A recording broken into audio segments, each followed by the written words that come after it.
Hola, hoy estoy en un BMW M8. En este video te mostraré cómo usar los limpiaparabrisas delanteros.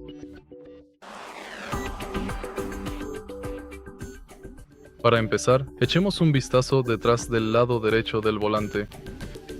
Aquí tenemos esta palanca. Puedes usar los limpiaparabrisas delanteros tirando de la palanca hacia abajo. Luego puedes ponerlo en modo automático y también puedes ajustar el modo automático girando el botón ubicado en el centro de la palanca. A continuación, puedes activar los limpiaparabrisas delanteros en modo lento, empujando la palanca hacia arriba, y nuevamente en modo rápido, empujándola otra vez hacia arriba. Para desactivar los limpiaparabrisas delanteros, colócala en la posición 0. Y eso es todo. Si este video te ha resultado útil, por favor deja un like, comenta y suscríbete.